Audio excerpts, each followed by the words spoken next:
Amém. Graça e paz em nome de Jesus. Amém, amados. Abram em Colossenses, capítulo 4. Vamos dar continuidade ao nosso estudo, a carta de Paulo aos Colossenses, nosso culto de doutrina. E nós vamos iniciar a leitura aqui, a partir do versículo 2. Quem achou diz amém. Amém. Glória a Deus. Obrigado, Pai. Colossenses 4, versículo 2. Diz assim: perseverai na oração, vigiando com ações de graça. Suplicai ao mesmo tempo também por nós, para que Deus nos abra porta à palavra, a fim de falarmos do mistério de Cristo, pelo qual também estou algemado, para que eu o manifeste como devo fazer. Portai-vos com sabedoria para com os que são de fora. Aproveitai as oportunidades. A vossa palavra seja sempre agradável, temperada com sal, para saberdes como deveis responder a cada um. Quanto à minha situação, Tíquico, irmão amado e fiel ministro, e conservo no Senhor, de tudo vos informará. Eu vos envio com o expresso propósito de vos dar conhecimento da nossa situação e de alentar o vosso coração. Em sua companhia vos envio Onésimo, o fiel e amado irmão, que é do vosso meio. Eles vos farão saber tudo o que por aqui ocorre. Amém? Vamos orar. Senhor nosso Deus e nosso Pai, como de costume, Senhor, nos cultos que glorificam o Teu nome, nós cantamos louvores a Ti, nós adoramos e exaltamos o Teu nome, nós rendemos toda adoração, toda glória, toda graça, todo louvor que só o Senhor merece.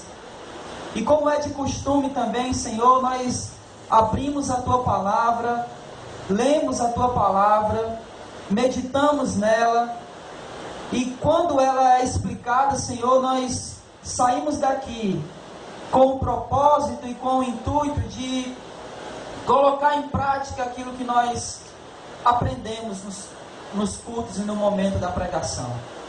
O que nós queremos, ó Deus, nesse momento é pedir que o Senhor nos ajude, que o Senhor nos abençoe a entender a Tua palavra, que o Senhor nos ajude e nos abençoe com pleno conhecimento do Teu propósito e das verdades aqui contidas. Nos ajuda a captar a essência daquilo que o Senhor quer nos falar nessa noite. E isso só é possível através da ação do Teu Santo Espírito. Por isso a nossa oração é que o Senhor trabalhe em nossos corações, para que todos nós aqui nessa noite, sem exceções, possamos verdadeiramente entender aquilo que o Senhor quer falar aos nossos corações. Faz assim, Deus, para a glória do Teu nome, é que nós oramos. E desde já agradecemos em nome de Jesus. Amém, Senhor. Como é de costume, nós, quarta após quarta, a gente dá uma breve explanação de tudo aquilo que a gente vem aprendendo, a gente vem falando. Então o apóstolo Paulo, ele aqui na carta aos Colossenses, ele vem tratando de algumas sérias questões, de alguns ensinamentos heréticos.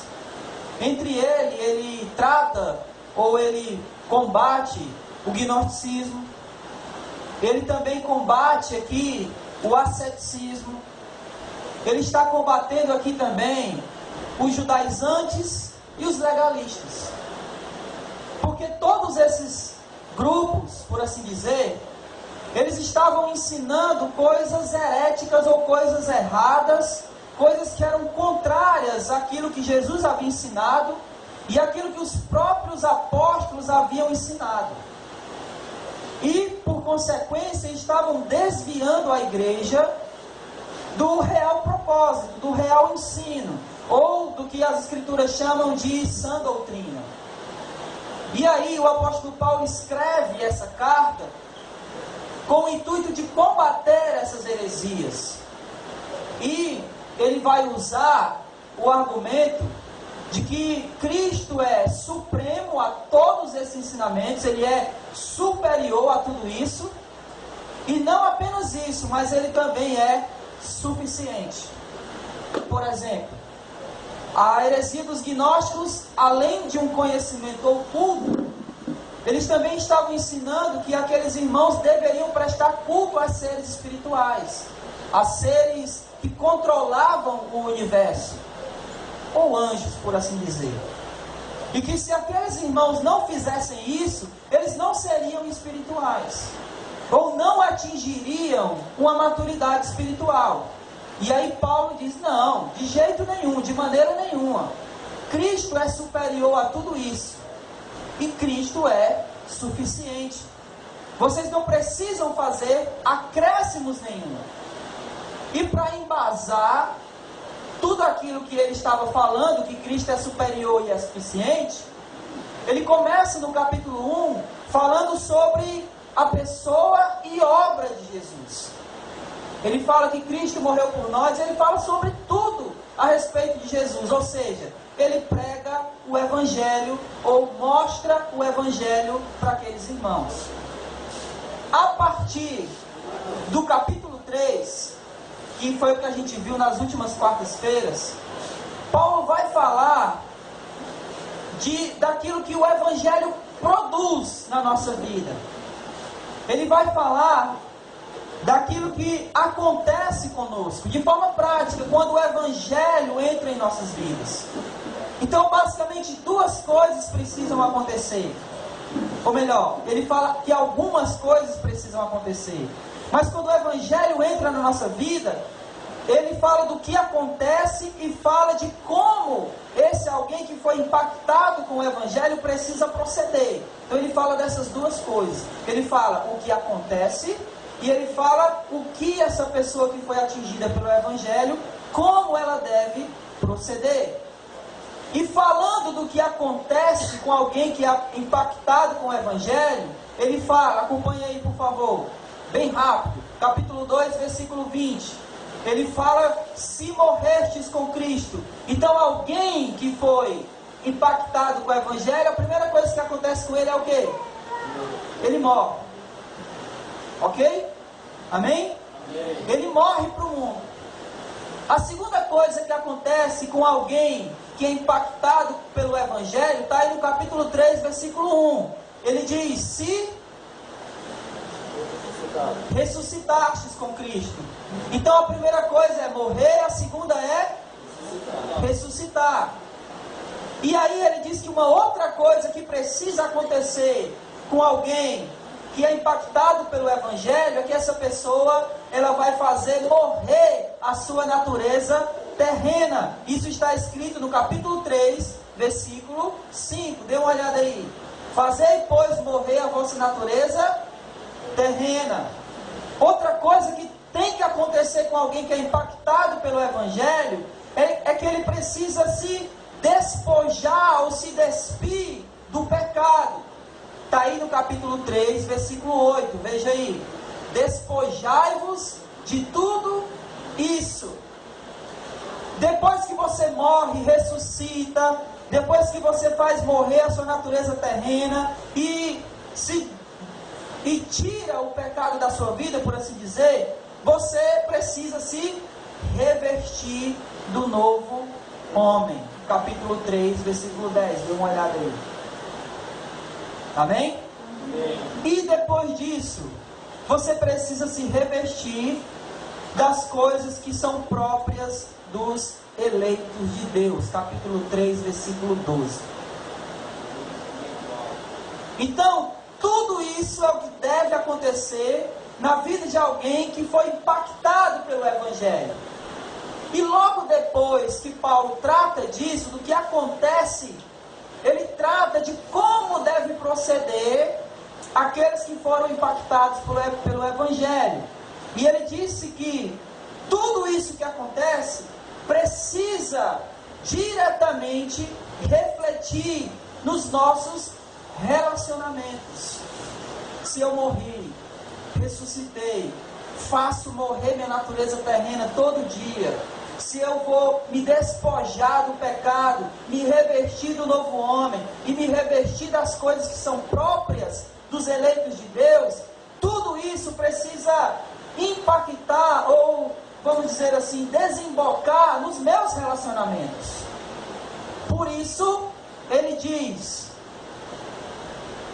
no capítulo 3, versículo 12, que nós precisamos suportar e nós precisamos perdoar, não é isso? Perdão, versículo 13. Que nós precisamos suportar e precisamos perdoar. Amém? Está todo mundo acompanhando até aqui? Alguma dúvida? Não? Amém. Então vamos lá. Depois disso, o apóstolo Paulo diz que tudo isso precisa diretamente refletir nos nossos relacionamentos como família. Por isso, no versículo 18 do capítulo 3, ele fala da esposa, que a esposa precisa ser submissa.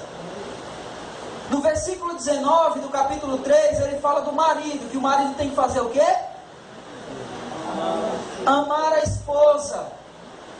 Logo em seguida, no versículo 20, ele fala dos filhos, que os filhos precisam ser obedientes. No versículo 21, ele fala dos pais, mas dos pais homens.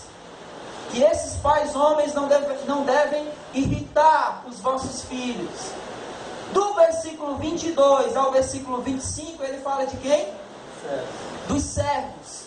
E aí, quero apenas lembrar que nós tratamos aqui, ou aplicamos aqui, essa questão do servo para o empregado. E no versículo 4, no capítulo 4, no versículo 1, ele fala do Senhor, que nós aplicamos à figura do patrão. Amém? Amém? Amém. Pronto. Chegamos aonde eu queria, que é o versículo que nós acabamos de ler. Logo falando de tudo isso, falando daquilo que o Evangelho produz ou precisa produzir na vida de alguém que é impactado por ele, e logo depois de falar do proceder daqueles que são impactados pelo Evangelho, o apóstolo Paulo aqui, a partir do versículo 2, ele vai falar de duas coisas que são próprias de todo cristão. Se os cristãos não fizerem essas duas coisas, eles estão omitindo coisas que são fundamentais e próprias daqueles que já foram impactados pelo Evangelho. Nenhum cristão que morreu, ressuscitou, a sua natureza terrena está sendo morta a cada dia, que ele se despojou dos pecados, que ele se revestiu do novo homem e foi revestido de coisas próprias dos eleitos, nenhum deles pode ficar sem orar e sem evangelizar. Essas são coisas próprias de alguém que foi impactado pelo Evangelho. Alguém que é cristão. Alguém que uma vez recebeu de Jesus toda a graça derramada. Alguém que foi perdoado por Cristo. Alguém que se sentiu naquela cruz substituído. Alguém que entendeu que Cristo derramou o seu sangue para perdoar os seus pecados. Alguém que foi diretamente impactado pelo Evangelho. Ele jamais pode deixar de orar. E jamais pode deixar de evangelizar. Então, nesses versículos aqui, principalmente do versículo 2 ao versículo 6, Paulo fala dessas duas coisas. Que o cristão, ele deve orar. E o cristão, ele deve evangelizar. E partindo desse ponto, eu quero acompanhar com vocês cada um dos versículos que a gente leu aqui nessa noite. Amém? Eu gostaria de pedir um irmão que lesse em voz alta o versículo 2.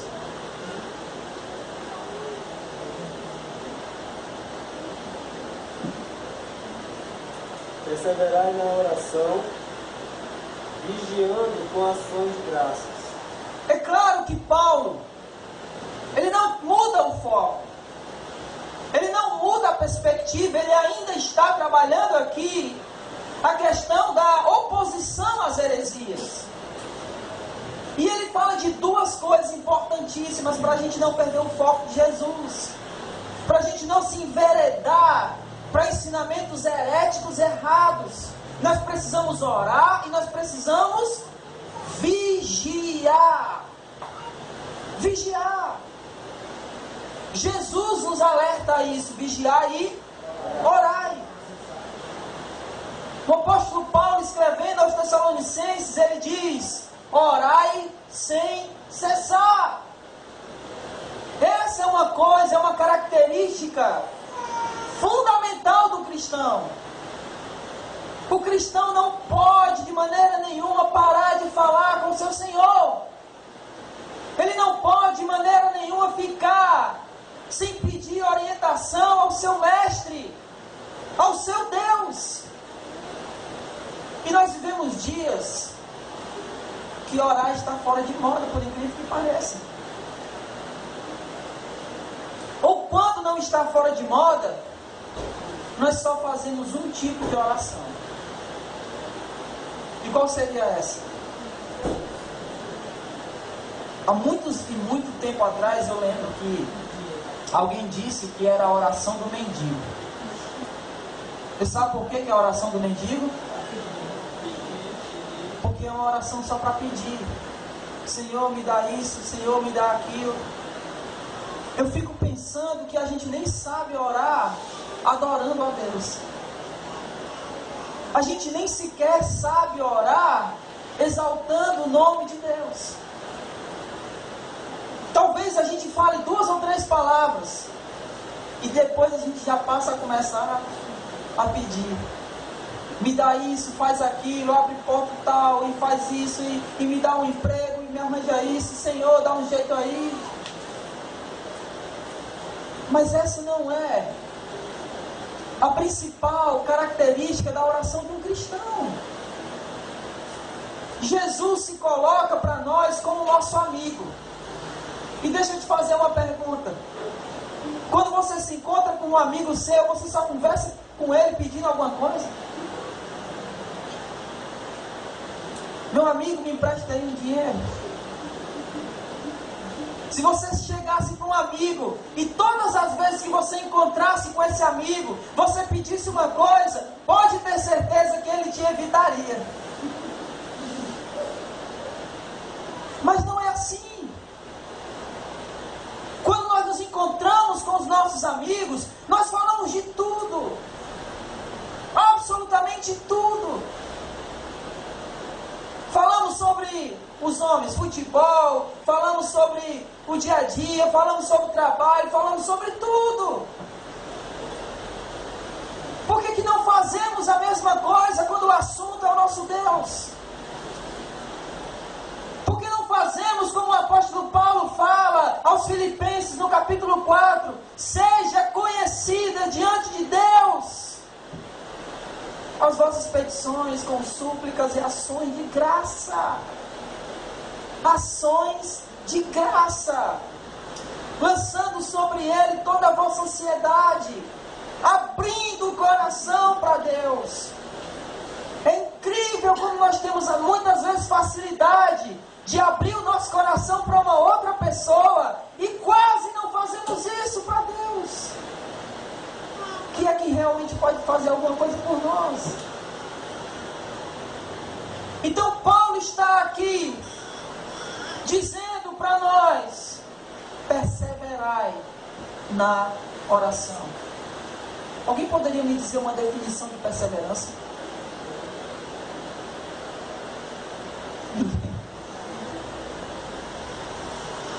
Uma definição de perseverança não precisa ser a definição do dicionário. É prosseguir em um curso sem pensar nos obstáculos ou frustrações anteriores. Isso é perseverar. Então, quando a gente estiver orando, é isso que tem que estar na nossa mente. E orar sem cessar, como o apóstolo Paulo diz, é perseverar na oração. Eu lembrei agora aqui daquilo que o Everton falou domingo, sobre o tio dele, que a mãe dele orava quanto tempo? Vocês lembram? 22 anos. Se eu não me engano, é o tempo que a mãe do Everton tem de cristã. E 22 anos depois, ele recebeu o Evangelho de Jesus. Que perseverança na oração, né? É mais ou menos nesse sentido aqui. E a questão da vigilância que Paulo está falando aqui, é para a gente estar atento. Estar atento. Não permitindo que ensinamentos errados se coloquem no nosso meio. Nós temos que repudiar esses ensinamentos. As heresias têm que passar longe, bem longe de nós. Não podemos abrir a guarda para as heresias, porque as heresias destroem. E basta a gente abrir para uma, para as outras virem como um avalanche. Então, como cristãos, nós precisamos estar perseverantes e vigilantes, sempre em oração. Amém? Amém. Só que Paulo, quando ele fala aqui da oração, ele dá uma dica pelo que aqueles irmãos têm que orar. E ele começa a dar essa dica no versículo 3. Ele diz assim: suplicai ao mesmo tempo também por quem? Por quem? Mais alto, por quem? Por quem que Paulo está falando aqui? E esse nós que Paulo está falando aqui? Eles, os apóstolos, aqueles que naquela ocasião eram os líderes ou as colunas da igreja. Então Paulo nunca perdia a oportunidade de pedir oração por ele. E aí isso me faz pensar e meditar que nós não podemos parar de orar, ou se não fazemos isso, começar a fazer, orar pelos nossos líderes, por aquelas pessoas que estão enfrentando a luta de estarem à frente de um ministério, de estarem à frente de uma congregação, de liderarem pessoas, de conduzirem pessoas, de conduzirem um rebanho em direção a Deus. Vamos orar pelos líderes. Vamos orar por aqueles que se afadicam e passam os seus dias pensando em como vão trabalhar com a igreja, em como vão conduzir esse rebanho em direção a Deus. Quem tem orado aqui pelos seus líderes? Tão poucos. Eu faço que nem Paulo aqui, orem por nós. Porque a luta é grande. A batalha é imensa. Muitas vezes a gente tem que levar fardos que nem são nossos. Mas a gente tem que estar lá, visitando, cuidando, aconselhando, vivenciando a dor das pessoas, dos irmãos. E muitas vezes a nossa própria dor ninguém conhece. Então orem por nós. Assim como Paulo está dizendo, olha, não esqueçam, ao mesmo tempo que vocês perseveram nas orações e vigiando, ao mesmo tempo, orem por nós. Porque precisamos. Não somos super cristãos. Não somos super santos. Que o pecado não nos atinge. Não, nós não somos assim. Nós somos tão pecadores quanto vocês são. E se vocês precisam de oração, nós muito mais. Então orem por nós. Que nas orações de vocês nunca deixem de passar na cabeça de vocês a gente.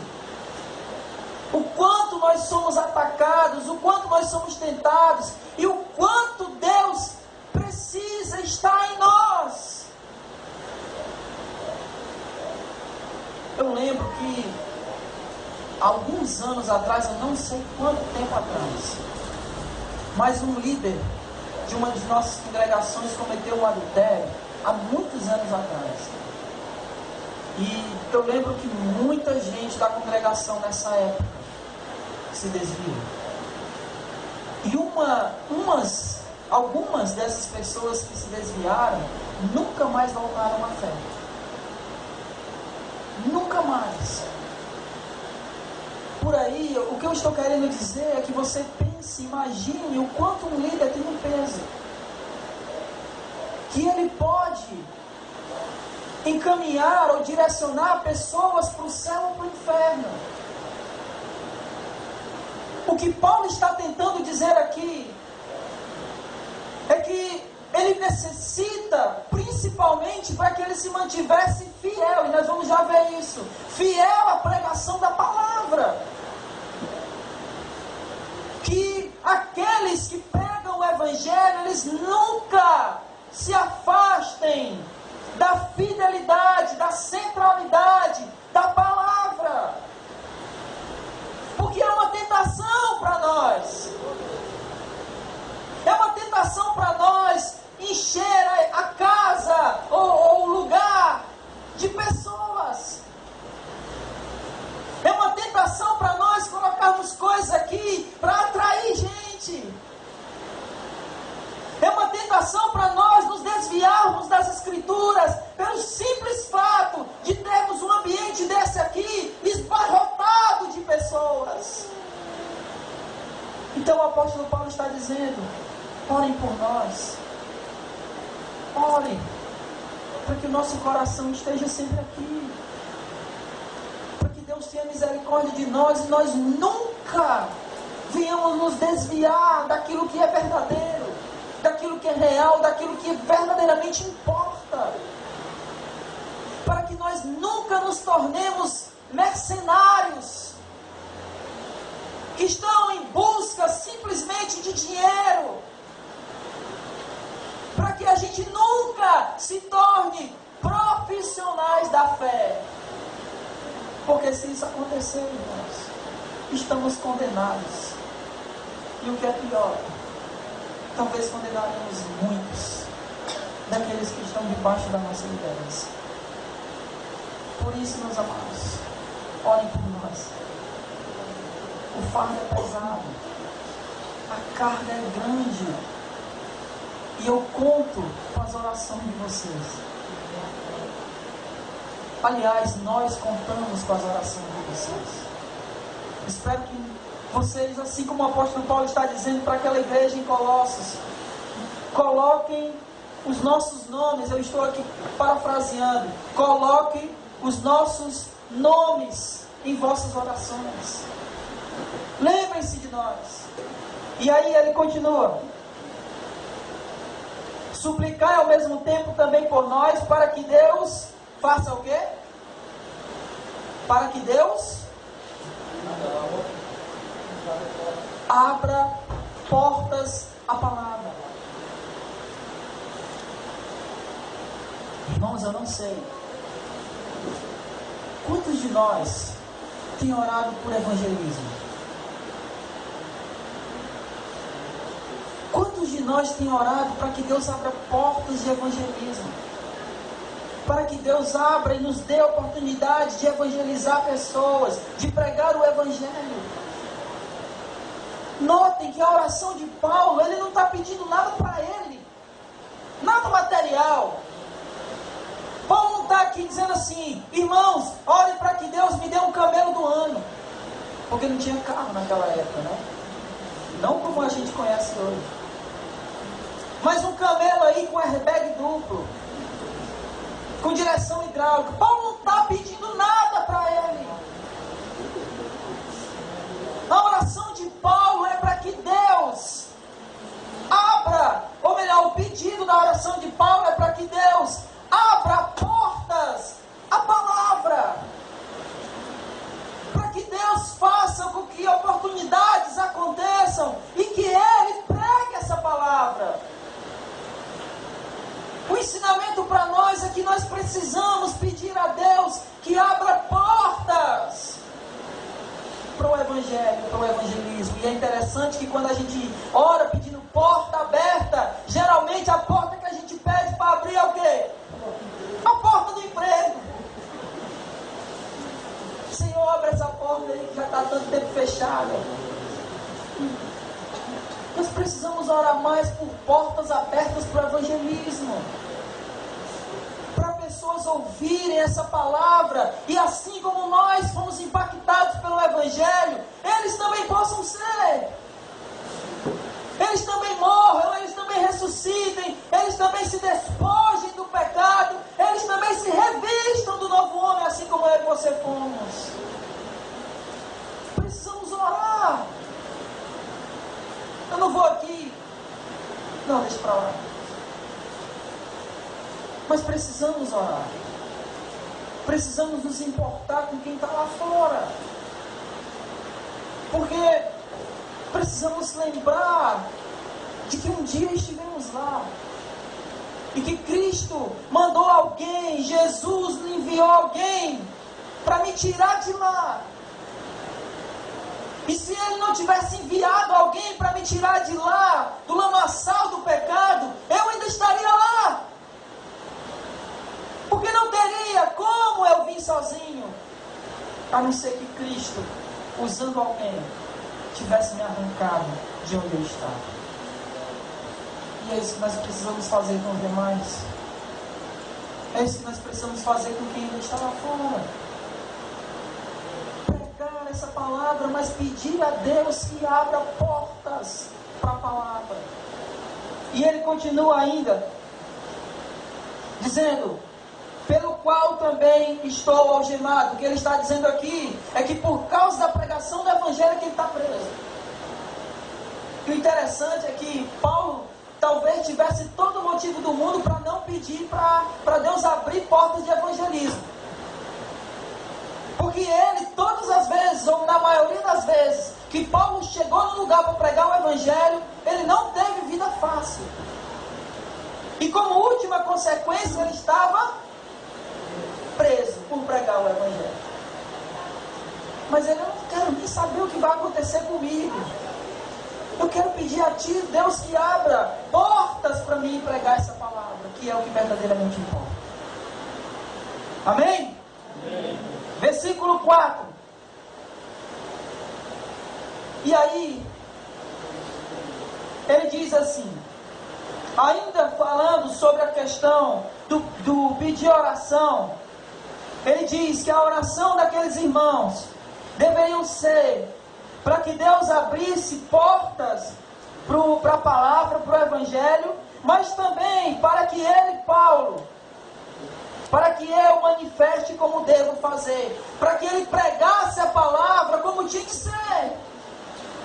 Em outras palavras, Paulo estava pedindo que aqueles irmãos orassem para que ele se mantivesse fiel às Escrituras, para que quando ele fosse pregar, ele pregasse como convém, que ele pregasse a palavra, que ele não se desviasse disso, para que eu faça como convém fazer, para que eu pregue como que está escrito, para que eu pregue o que Deus disse que eu tenho que pregar.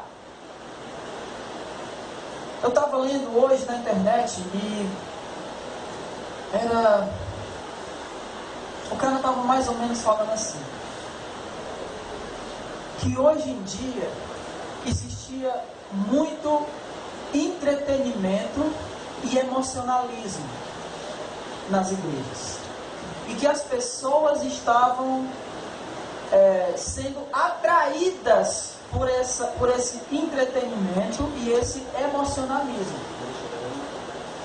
E aí alguém comentou assim, mas é necessário entretenimento, porque como é que as pessoas vão vir?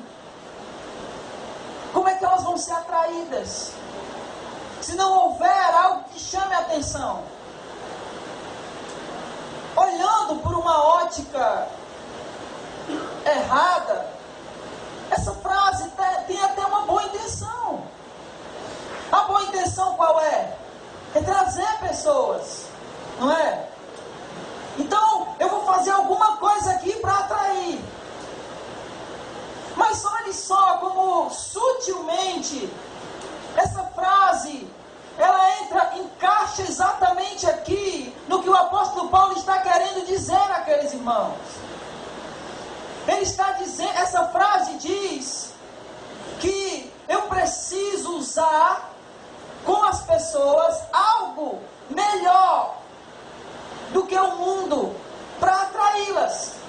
O mundo oferece muitas coisas, então eu preciso oferecer uma coisa melhor que vai chamar a atenção delas e elas vão vir e vão esquecer as coisas do mundo. Não é bonitinho isso?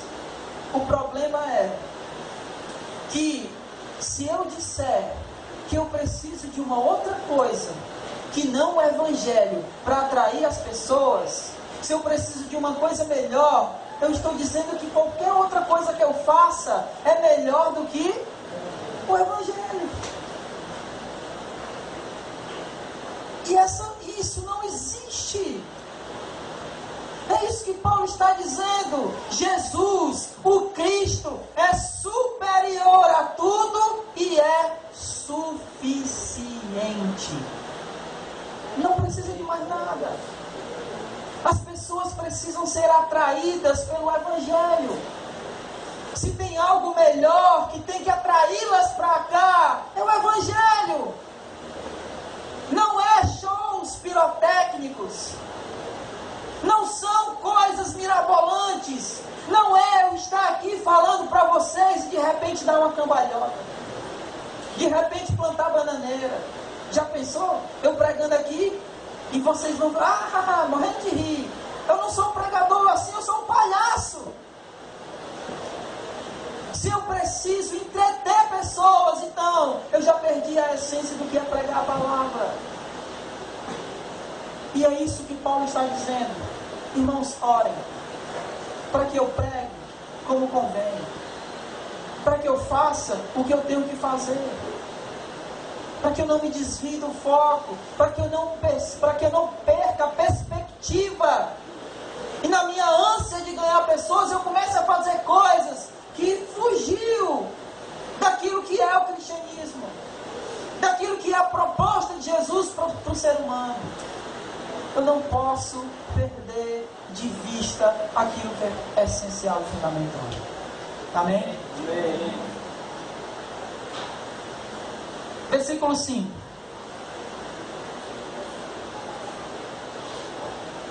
Ele diz: portai-vos com sabedoria para com os que são de fora. Aproveitai as oportunidades. Portai com sabedoria com os que são de fora. Aproveitai as oportunidades. Meus amados, talvez, e só talvez, nunca se deu tanto mau testemunho como hoje em dia. Nunca os cristãos deram tão mau testemunho, se comportando com os de fora com tanta falta de sabedoria. Eu até mencionei aqui outro dia, né? Do cara que comprou no depósito, um pastor que comprou no depósito e disse que voltava para pagar, e aí depois ele voltou lá e disse que não ia pagar. E aí ele disse que não ia pagar porque Deus tinha dito para ele que, como Deus é o dono do ouro e da prata e é dono de tudo, ele não precisava pagar o dono do depósito.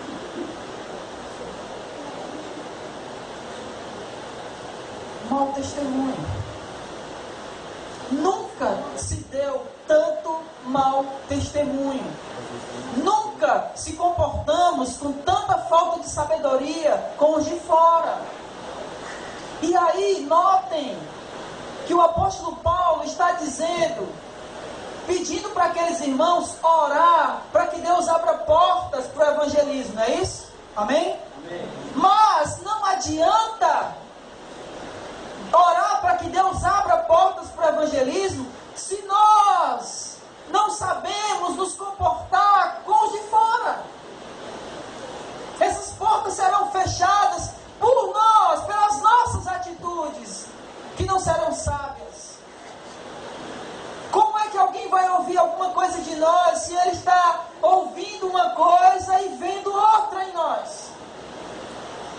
Como é que alguém vai aceitar de nós, dizer assim, olha, você precisa se converter a Jesus, e ele olha para nós e nós não somos convertidos? Precisamos nos comportar como cristãos. Precisamos agir com os de fora, com sabedoria. O nosso maior problema, irmãos, é que quando nós vamos agir com as pessoas, nós agimos igual elas agem conosco. Se a gente faz alguma coisa com alguém de fora, naturalmente vamos receber igual. Por exemplo, se alguém pisa no pé de alguém, naturalmente esse alguém vai querer descontar. Alguém de fora. E a gente quer agir igual. Se alguém pisa no nosso pé, a gente quer o quê? Fazer a mesma coisa. E fica pior, porque essas não são atitudes cristãs. E são atitudes que fecham portas. Jesus, quando ele diz para dar a outra face, eu já expliquei isso aqui. Ele está simplesmente dizendo que eu não devo revidar, que eu não devo agir da mesma forma. O apóstolo Paulo diz, pagai o mal com o bem. Isso vai fazer com que portas se abram para o Evangelho. Eu lembro que a irmã da Cláudia, se não me engano, ela abriu uma porta para o evangelismo, simplesmente fazendo uma coisa que talvez qualquer mulher faça todo dia na sua casa. O que você faz todo dia na sua casa? Mulher, dona de casa. O que você faz? Dorme não. Não é isso.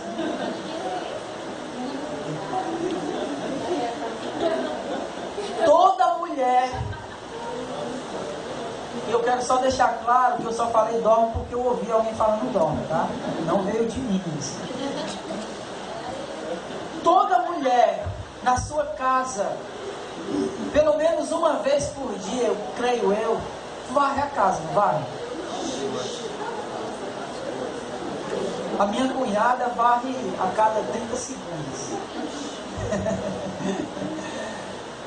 Mas essa pessoa, todas as vezes que ela ia varrer a frente da casa dela, ela varria a frente da casa da vizinha.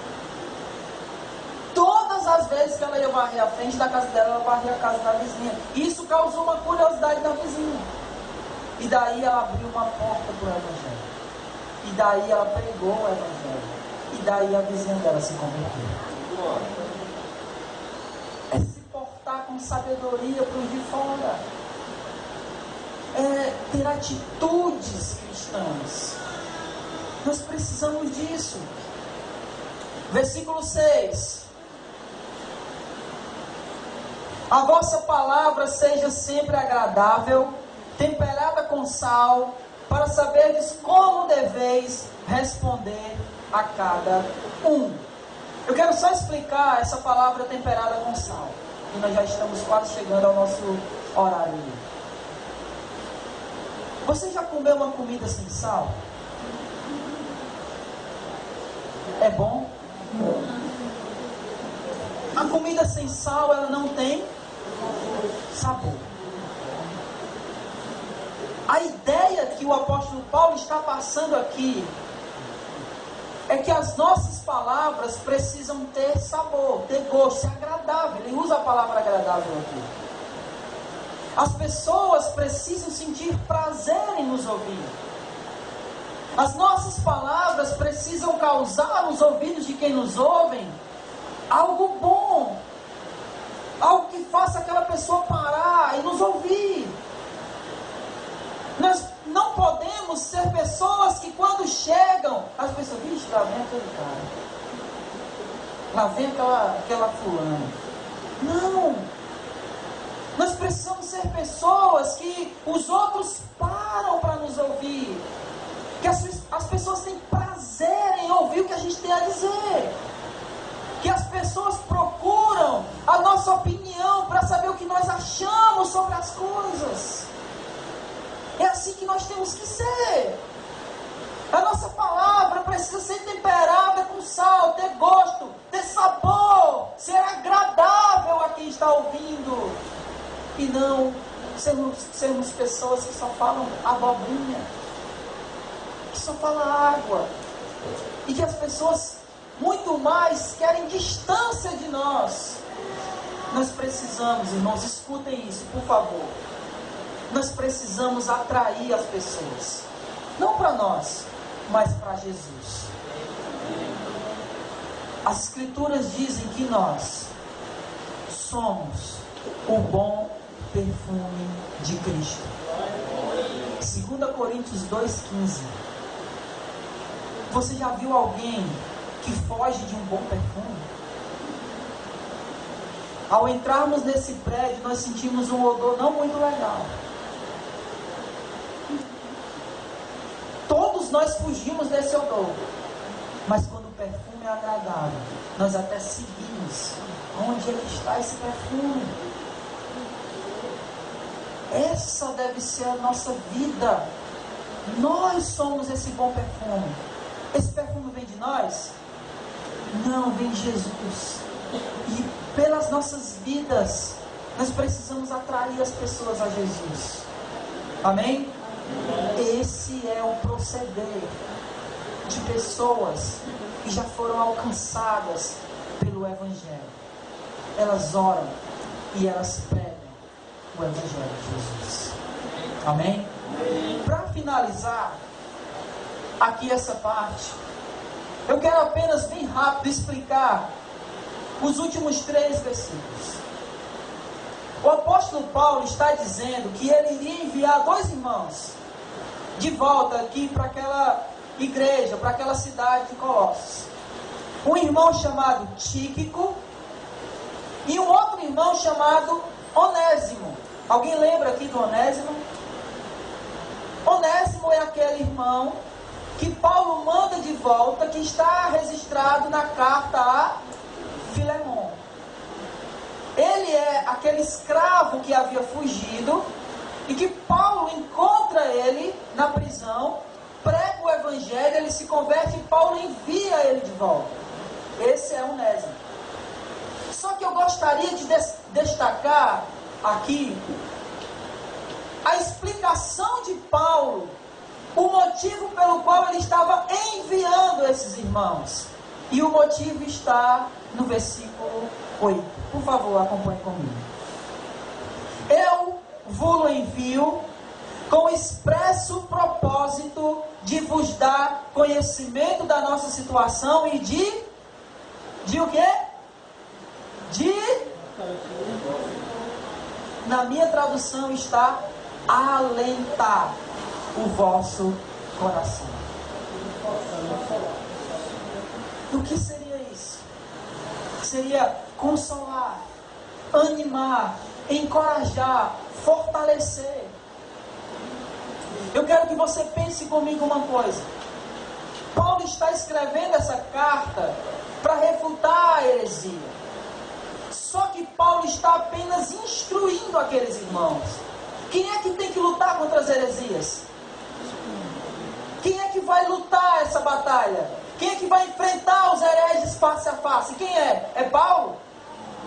Não, Paulo está a quilômetros de distância em Roma. Ele está lá.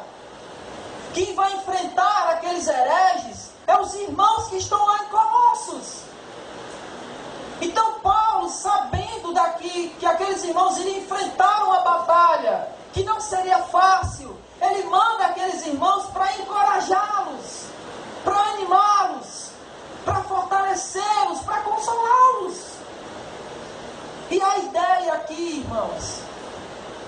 muitas vezes nós precisamos de alguém assim.